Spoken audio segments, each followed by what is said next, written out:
two treats today, and I really appreciate Ron coming to sing. And Hazel had a little town of Bethlehem in the songs today. That's my favorite carol. I love the verse. How silently the wondrous gift is given. So God imparts to human hearts the blessing of his heaven. No ear may hear his coming, but in this world of sin, where meek souls will receive him still, the dear Christ enters in. Today's sermon is not really a sermon. I'm going to use a story that somebody else wrote, and I don't even know who wrote it, or I would give them an attribution. But it's a Christmas story, and I think a good one.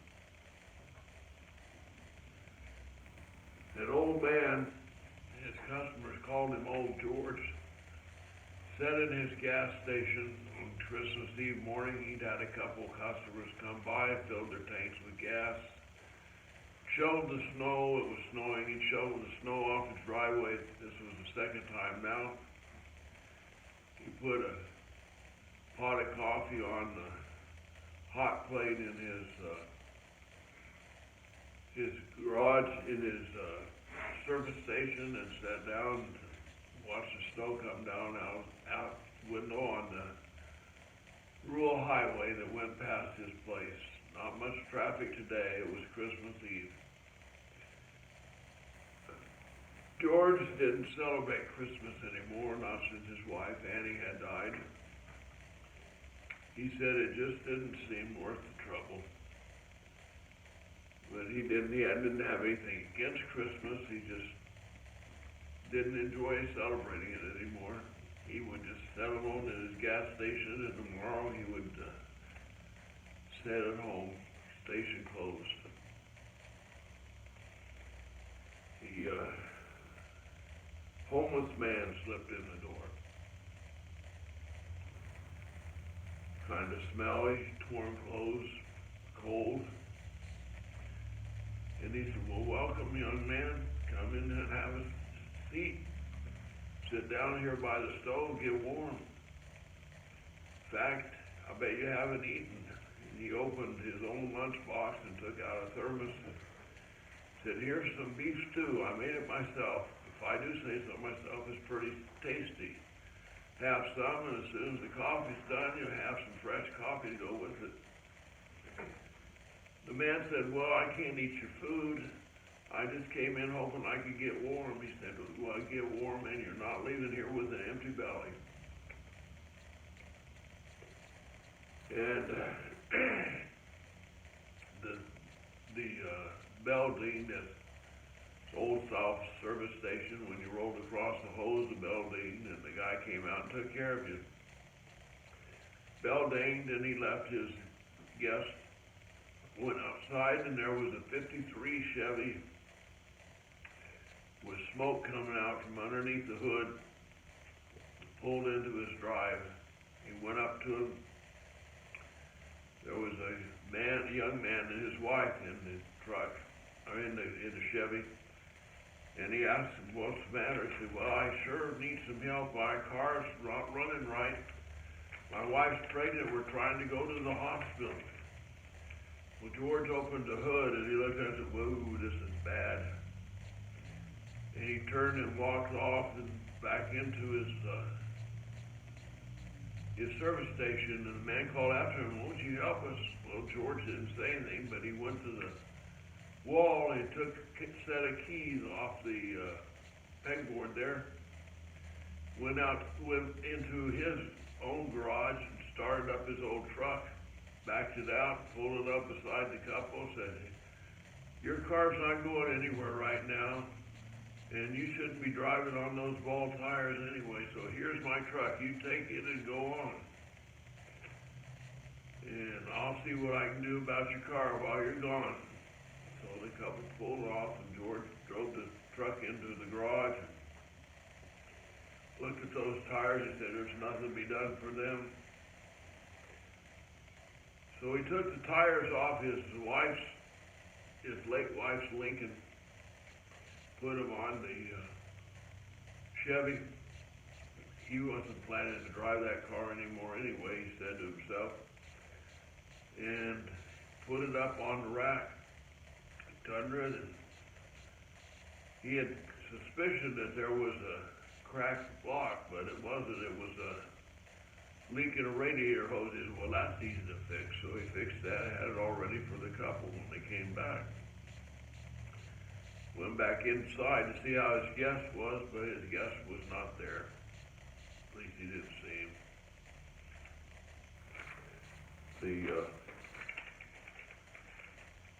Saw a young man walking across his driveway, and a police car pulled in up by the pumps, and the young man jumped when the policeman got out. He pulled out a gun and shot the policeman and ran.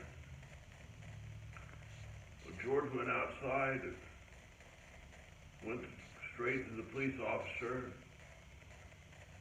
found that he was wounded in the shoulder. George helped him inside, took some ShopRite, some clean ShopRites and some duct tape, and stopped the bleeding, took care of the officer as best he could. George had been a medic in the Army, and the phone was out because of the storm, and one of the shots that had been fired had hit the radio in the policeman's car, so he couldn't use that. So I said, well, I don't know what we're going to do, but we'll take care of you here. And pretty soon the policeman was able to sit up and talk. And he said, well, I'm surprised you came out to help me. You could have been shot. The guy was still around. George said, I was in the Army. I never left a wounded man on the field of battle then, and I'm not going to do it now. So they went on. Pretty soon that young man came in the door again with the gun. And he pointed at George and said, I need every penny that's in your cash register. George said, now young man, it's Christmas Eve. If you need money, here, it's $150 I got right here, I'll give it to you. Put that gun away. The policeman was reaching for his gun, and George looked at him and said, you keep your gun in your holster. We already have one too many out here now. And the young man started to cry. He said, I lost my job. I can't feed my family. They repossessed my car, and my rent's due. George says, here, take this money. And he took the gun away from the man and handed it to the policeman. A little later, they heard sirens, and a couple police cars came up and came into the gas station and saw the police officer's name was Chuck, and one policeman said to him, Chuck, are you okay? He said, well, I'm pretty good for a man who's been shot. And how did you find me? He said, well, we used the GPS tracker on your police vehicle. Best thing since sliced bread. And he said, do you know who shot you? George said, no, I don't know. Do you know who shot you, Chuck? He said, no, I don't know. Well, the old George and the young man looked at each other puzzled. He said, no, he shot me and ran off to the woods. Policeman looked at George and at the young man. He said, who's this young man? He said, well, he's the young man who lost his job. He came in here, and I'm going to give him a job. And so they called the ambulance. The ambulance came, and as they were putting Chuck in the ambulance, the young man leaned down beside him and asked why. And Chuck said, well, Christmas Eve. I thought maybe it's best to give you one more chance. Ambulance pulled away, and the young man said, were you serious about that job? And George said, I sure am, buddy. He said, well, then I'll be here tomorrow. And George says, not tomorrow. The day after tomorrow. Tomorrow's Christmas. The young man took the money, and he told the young man, hurry out. You've got enough time to buy some food for your family. Take this money and get him some food, a couple presents. He dug out a box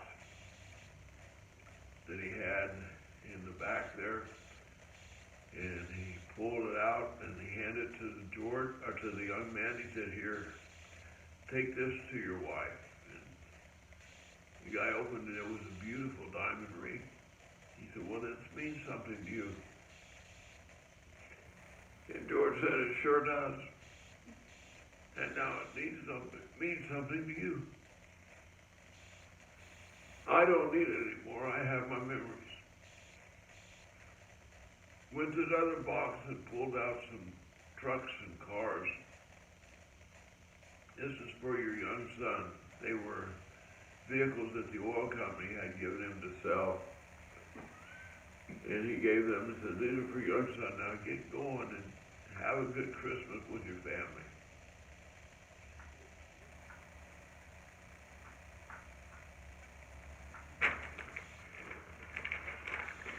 George turned around, and the homeless man was back.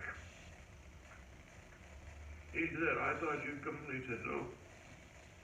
I've always been here, George. Why don't you celebrate Christmas? He said, well, it just doesn't seem to me that I have anything to celebrate. My wife's gone.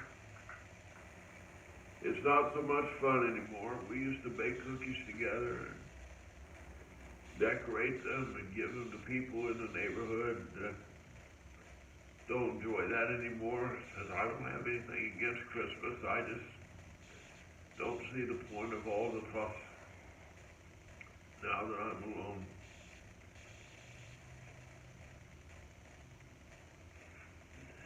The stranger said, well, George, you keep Christmas pretty well. You helped a young couple. You helped a young man. He's going to work for you for a long time and turn this place into a thriving business. Probably make you a rich man, George. And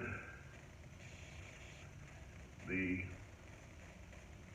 couple that were in trouble, she's going to have a baby who's going to become a doctor, great doctor. And the police officer that you helped is going to go on and save the lives of 19 people in his career. George said, how do you know these things? He said, well, George, I have it inside track. And George said, well, would you like to stay for supper? And he said, no, I have to go on now. I have a big celebration planned. You know,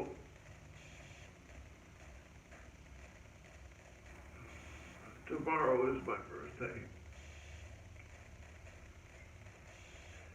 Now, that's not a realistic story in the sense that all that kind of stuff would not happen in one day. But it could happen in a lifetime. Excuse me. It could happen in a lifetime. It can happen in a lifetime. To get this version. Jesus said, inasmuch as you've done it to the least of these of my brethren, you have done it to me.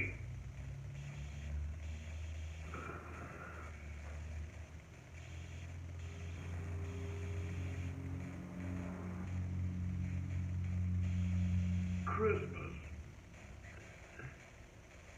is about God coming to us as Jesus being with us, living a life that teaches us how to live, dying so that we do not have to die. God so loved the world that he gave his only Son,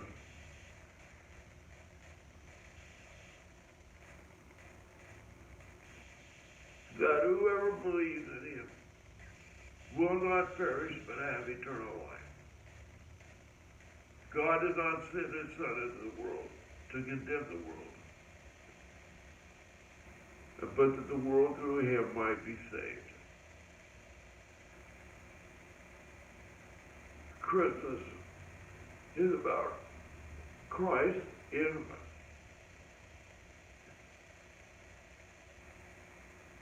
And as Christ lives in us, what we do for other people, we do for Christ, and we do to Christ. Inasmuch as you've done it to the least, you have done it to me.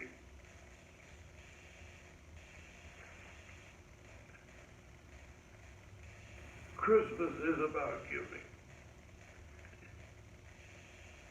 but not just the gifts under the tree. Christmas is about giving of ourselves. It's about letting Christ live in us.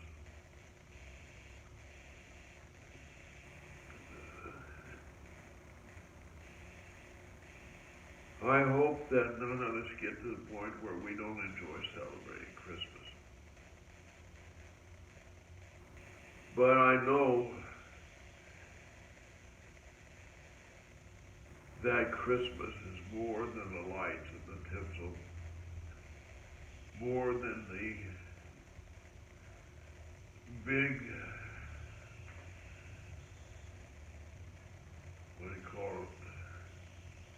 big business extravaganza it's become. Christmas is about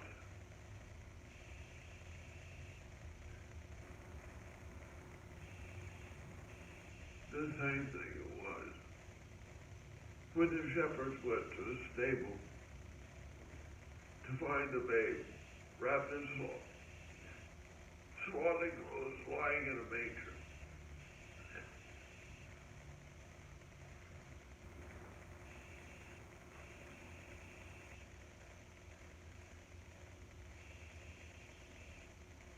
As we celebrate Christmas,